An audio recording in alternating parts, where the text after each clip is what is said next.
The White House is painting Donald Trump's unprecedented foreign policy gamble as a calculated triumph. For the first time in a long time, the United States is actually having conversations from a position of strength, not a position of weakness like the one that North Korea finds itself in due to the maximum pressure campaign.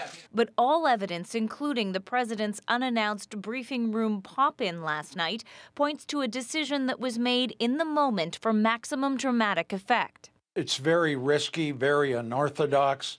I'm worried that Kim Jong-un is setting us in a trap, but I support the president. Risky because Trump has agreed to talk without knowing what Kim Jong-un wants in return for stopping missile tests and putting its nuclear program on the table. Some demands could be unpalatable. They also want American troops off the Korean peninsula. This is going to be a very dicey and difficult negotiation. This meeting, if it happens, would upend diplomatic process. Normally, photo ops happen after months of behind-the-scenes negotiation. We really have to make sure that we put a lot of effort into making it a success. And that means basically using it as a launching point for a further negotiation rather than as an endpoint in the process. Right now, the U.S. does not have an ambassador to South Korea, and key diplomatic posts for the region are unfilled. The message from Democrats? Staff up. In order to be successful, he's going to have a full team on the field. There's always the possibility the meeting won't happen at all. The White House press secretary opened that door today, saying Trump wouldn't show up unless North Korea took concrete action to match its promises. Lindsay Duncombe, CBC News, Washington. These are not leaders known for making nice. Trump called Kim Jong-un little rocket man. Kim called Trump a mentally deranged dotard. And yet the young dictator extended the invitation to meet. So what's his game plan? What does he actually want? Susan Ormiston takes us into North Korea's strategy. Kim Jong-un has a problem. Sanctions are biting. Exports to China way down, and as much as a third of North Korean revenues may have evaporated, which means less money for building nuclear arms and for keeping his country happy.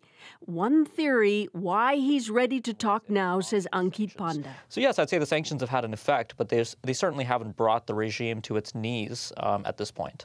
On the other hand, 2018 has been good for Kim Jong-un. First, his New Year's message opening the door to the Olympics, followed by joint North and South Korean meetings.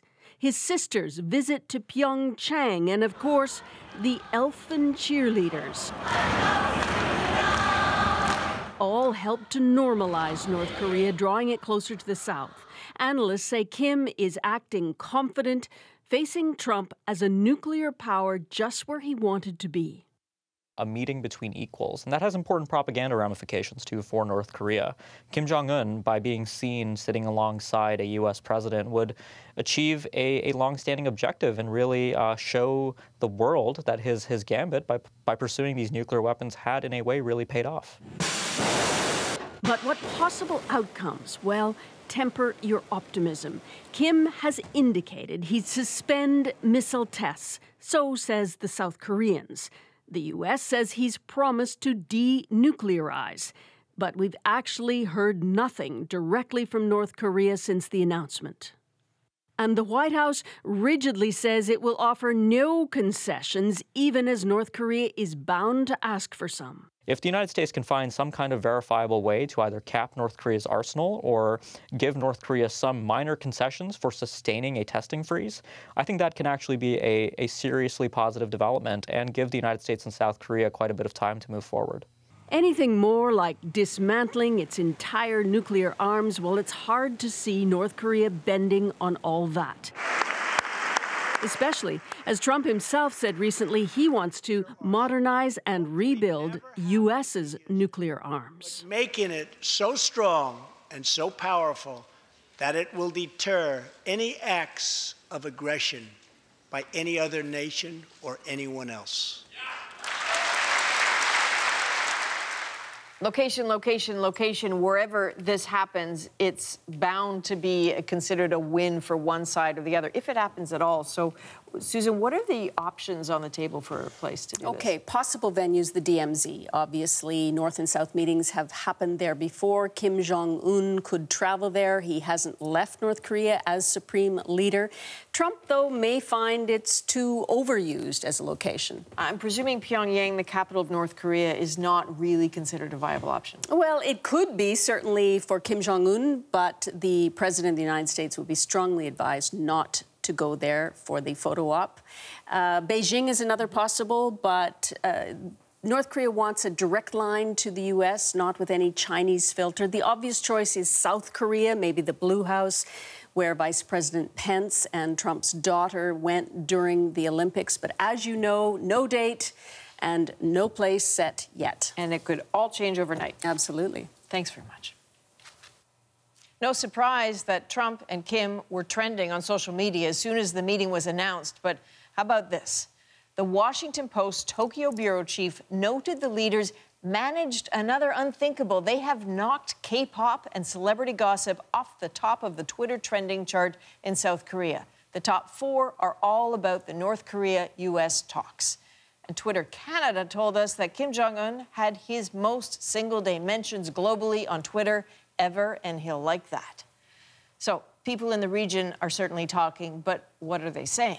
Our Asia correspondent Sasha Petrusik has that side of the story from Pyeongchang. North Korean athletes were cheered at the opening of the Paralympics tonight. Their presence here the result of a diplomatic push throughout the Winter Games by South Korean President Moon Jae-in, the same push that likely led to the surprise invitation from Pyongyang. Today, Moon was toasted for that. I believe our endeavors will create a new global peace, Moon says. Denuclearization is beginning to be realized. Indeed, when he sent his envoys to Pyongyang earlier this week, North Korean leader Kim Jong-un told them he was willing to talk about halting his weapons program, something he has so far refused to do. Experts in South Korea are skeptical. They see the proposed meeting as a victory for Kim Jong-un, delivered by U.S. President Donald Trump without question. So when you get to meet the American president, that in itself is a concession that will do a lot to legitimate the North Korean regime, because here you are, the North Korean leader shaking the Americans' hand, right? And so if we're going to do that, we should get something from the North Koreans. In Seoul, many others are willing to give Kim Jong-un that victory if it leads to peace. Now everything is heading the right way, says this man. We can't afford a war. News of the planned meeting was welcomed by China and Russia, by Japan too, though with a condition from Prime Minister Shinzo Abe. We must continue to apply maximum sanctions, he says, until North Korea takes irreversible steps toward denuclearization. Trouble is, it's not clear what those steps might be and what kind of proof the U.S. or South Korea should demand. In fact, there are so many unanswered questions that if Trump does meet Kim anytime soon, people here worry it will be all spectacle and no substance. Sasha Petrusik, CBC News, Pyeongchang, South Korea.